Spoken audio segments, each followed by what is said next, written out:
Hello, and welcome to Ask a Historian, brought to you by Heritage Mississauga. I'm Matthew Wilkinson, your host and historian with Heritage Mississauga.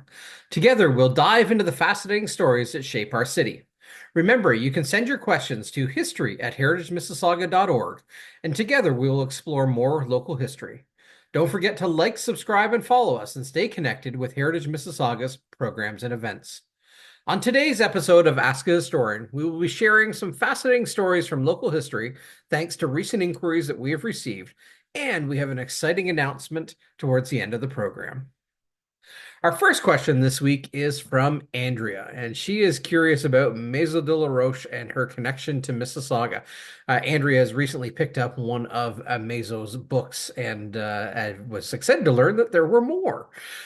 So a little bit of background. Mazo de la Roche was a talented and interesting author whose life was also a bit of an enigma.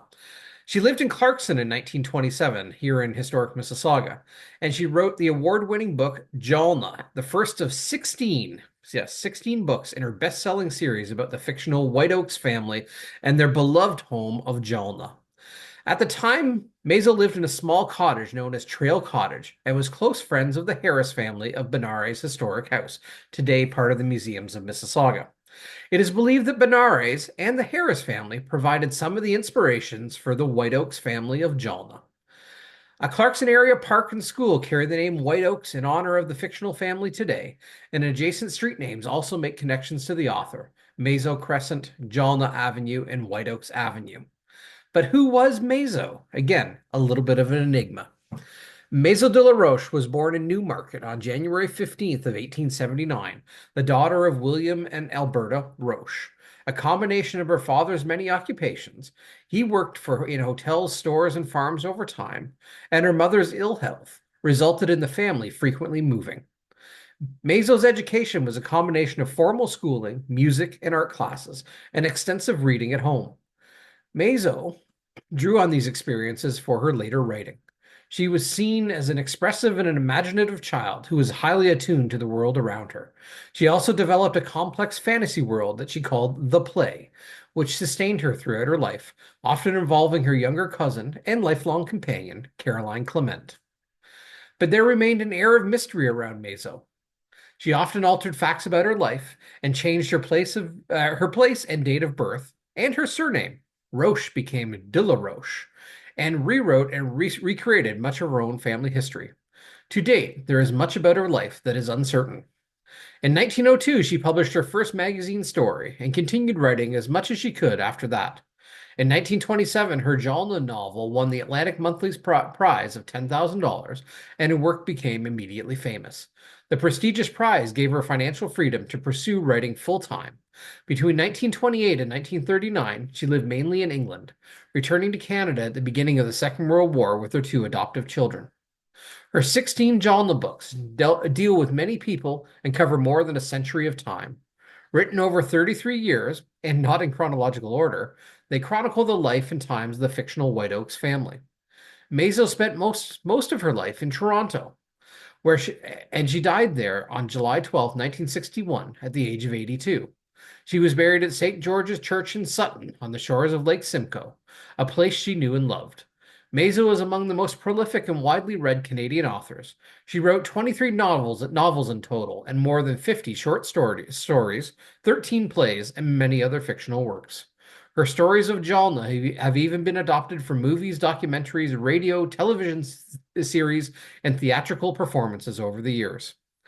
In April of 2008, Parks Canada and the Historic Sites and Monuments Board of Canada unveiled a plaque at Benares Historic House in Clarkson, honoring Mazo de la Roche as a person of national and historic significance. Our second question this week comes from Davis, and he is wondering who Victor Vignale was because he recently came across an article on or a picture of the man, and he's curious to learn more. Victor Alexander Vignale was born in Trinidad in the British West Indies in 1894. His father, Raphael, was a successful cocoa planter. The Vignales were a large family, with Raphael and his wife Adelaide having 10 children.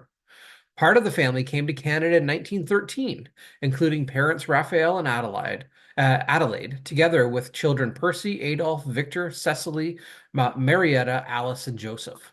Older brothers Rudolph and Otho had settled in England. Another brother, Raymond, served as a signaller with the Canadian Field Artillery in the First World War and was killed in action on November 8, 1918. Percy also served in the First World War, but survived. In 1913, the Vignale family was residing in Toronto, and Victor was listed as a florist by trade. In 1932, he married Mary Hazel Patterson at St. Mary Star of the Sea Roman Catholic Church in Port Credit, and together they resided on Cawthra Road in Lakeview. Victor operated a florist shop on Lakeshore Road in Lakeview, here in historic Mississauga.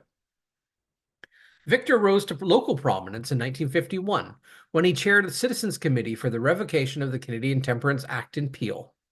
Victor also served as a president of the Lakeview Businessmen's Association. In July of 1952, as part of the Lakeview Businessmen's Association, Victor chaired a committee to investigate the viability of Lakeview separating from Toronto Township, that's Mississauga, to form a new municipality of Lakeview. However, by August of that year, a decision was reached that it was in Lakeview's best interest to remain part of the township. Victor was elected as councillor for Toronto Township in 1958 and served in that role until 1965 when he retired. He was the first person of color to hold public office in our history and was a respected local businessman and community leader in Lakeview. Victor later moved to Halfway Tree, Kingston, Jamaica, joining his brother Adolf. Interestingly, Adolf Vignale was a respected photographer and resided in New Toronto for a time before moving to Jamaica. Victor passed away in 1970 at the age of 75.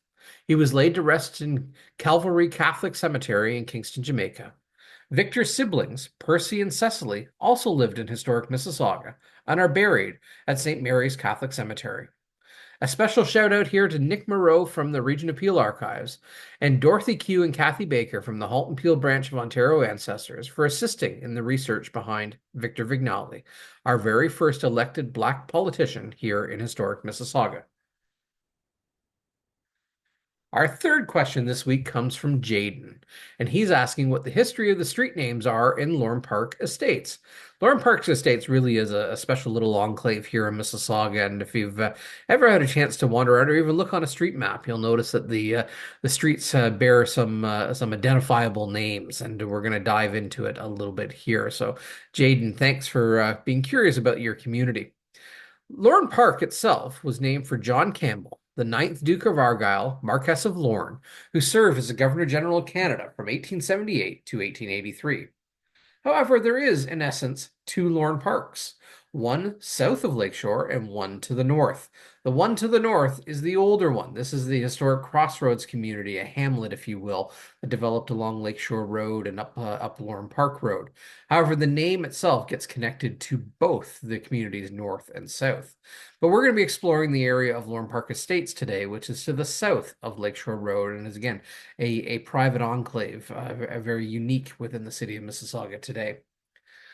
The name Lorne Park appears in first in formal use for an area south of Lakeshore Road, what we refer to today as Lorne Park Estates, as a fashionable pleasure resort that was established in 1879 under the auspices of the Toronto Park Association. The original name for this park, again opening in 1879, was to be the Lorne Park Association. However, in local papers, the park was simply referred to as Lorne Park, and the name came into formal use in 1892 with the opening of a post office.